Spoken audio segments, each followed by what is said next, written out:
रुक्मणी देवी कोई साधारण आत्मा नहीं थी। वह देवरा की अंतिम महारानी थी, जिसे उसके पति ने महल के साजिश में जिंदा जला दिया था। रुक्मणी की आत्मा ने गांव को शापित कर दिया। उसकी मौत के बाद हर साल नवरात्रि के बाद वो लौटती है और औरतों बच्चों का शिकार करती है। इस कहानी का लेखक है एन खरपुरिया। मुंबई के प्रसिद्ध मनोचिकित्सक डॉक्टर अयान मेहरा को अपनी मां की अचानक मौत की खबर मिलती है। मां की अंतिम क्रिया के लिए वह अपने पुश्तैनी गांव देवरा आता है। गांव पहुंचते ही उसे अजीब सी चुप्पी महसूस होती है। मां का अंतिम संस्कार करने के बाद उसे पता चलता है कि गांव में रात के 7 बजते ही हर घर के दरवाजे बंद हो जाते हैं। गलियां सुनसान हो जाती हैं, कोई बाहर नहीं निकलता। अयान को यह अंधविश्वास लगता है। वह पुरानी हवेली में रहने का फैसला करता है, जो वर्षों से बंद पड़ी थी। पहली रात ही अयान को घर के दरवाजे अपने आप खुलते सुनाई देते हैं। रसोई से बर्तनों के खनकने की आवाज आती है और हवेली के लंबे गलियारे में उसे एक काली परछाई दिखती है। पर वह खुद को समझाता है कि यह सब उसकी थकावट और कल्पना है। अगले दिन उसकी मुलाकात गांव के स्कूल टीचर मीरा से होती है। मीरा अयान से कटी कटी रहती है, लेकिन धीरे धीरे दोनों के बीच बातचीत शुरू होती है। मीरा उसे बताती है कि नवरात्रि के बाद हर साल 9 रातें ऐसी होती हैं जब गांव में एक चुड़ैल आती है, रुक्मणी देवी। उसका नाम सुनते ही अयान को मां की डायरी याद आती है, जो उसने हवेली में रखी देखी थी। डायरी में उसकी मां ने भी रुक्मणी देवी के बारे में लिखा था। रुक्मणी देवी कोई साधारण आत्मा नहीं थी। वह देवरा की अंतिम महारानी थी, जिसे उसके पति ने महल के साजिश में जिंदा जला दिया था। रुक्मणी की आत्मा ने गांव को शापित कर दिया।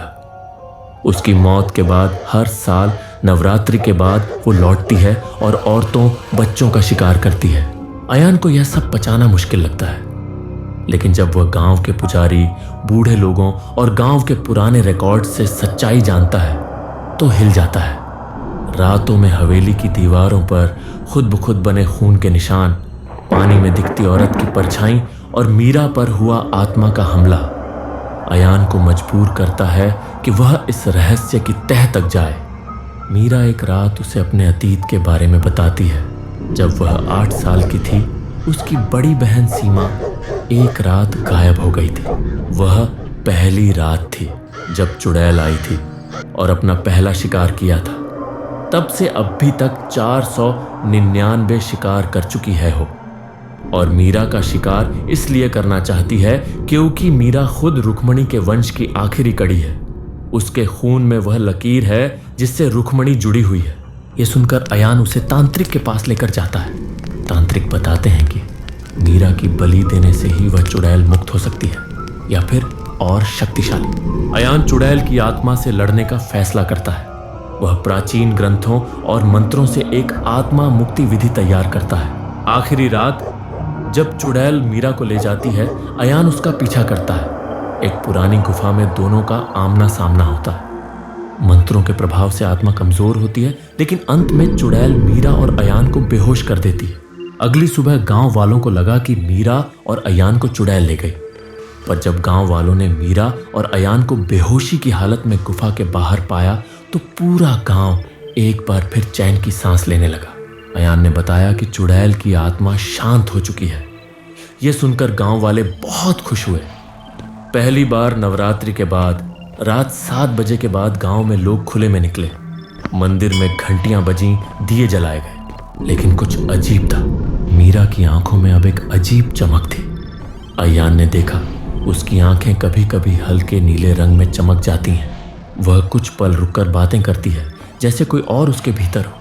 अयान ने जब मंदिर के पुजारी से इस बारे में बात की तो पुजारी थर थर कांपने लगा। पुजारी कांपते हुए बोला, रुक्मणी अब मीरा के भीतर है।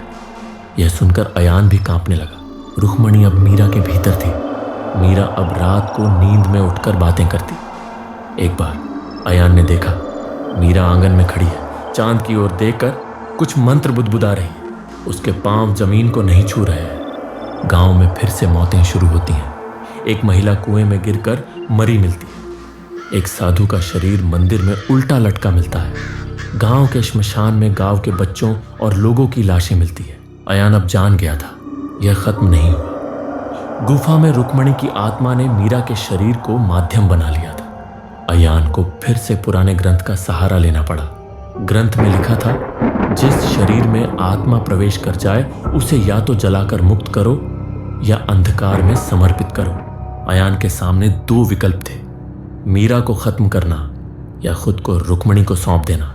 एक रात गांव की सभी घड़ियां बंद हो गईं। रात के 12 बजे का समय था। हवाएं स्थिर हो गई, चारों ओर अंधेरा छा गया और गांव में बस एक ही आवाज सुनाई दे रही थी, मीरा की हंसी। मीरा अब मीरा नहीं रही। उसकी चाल बदल चुकी थी। धीमी पर हवा में तैरती हुई उसकी आवाज दोहरी हो गई थी, जैसे एक साथ दो आत्माएं बोल रही हैं। अयान अब टूट चुका था। वो जान चुका था कि मीरा को बचाया नहीं जा सकता, लेकिन फिर भी उसके प्यार ने उसे रुकने नहीं दिया।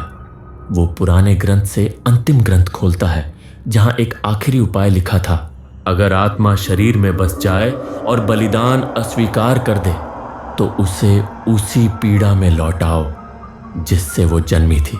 अयान गुफा में लौटता है, अकेला। वहां उसे वो जगह मिलती है जहां कभी रुक्मणी देवी को जिंदा जलाया गया था। वहां अब भी राख में एक कंगन दबा था, वही जो चुड़ैल बनने से पहले रुक्मणी की पहचान था। उसी राख में उसने दिया जलाया और मंत्र पढ़ने लगा। अचानक गुफा में एक तूफानी झोंका आया। रुक्मणी हवा में तैरती हुई भीतर आई। उसके बाल चारों ओर लहरा रहे थे, आंखें पूरी सफेद थीं। वो हंसी जो गूंजती थी अब चीख में बदल गई थी। रुक्मणी के चीख से दिया बुझने लगा, लेकिन तभी अयान ने राख उठाकर हवा में उड़ा दी और पूरा मंत्र दोहराया। मीरा का शरीर कांपने लगा। वो जमीन पर गिरी। उसके अंदर से एक अंधेरा धुआं निकला, चीखता हुआ। रुक्मणी की आत्मा काले तूफान की तरह गुफा की छत से टकराई और अंततः आग की तरह जल गई। पर मीरा अभी भी बेहोश थी। दिन निकलते निकलते उसे होश आया और अयान और मीरा गुफा से गांव वापस लौट गए। अभी अयान और मीरा मुंबई में रहते हैं।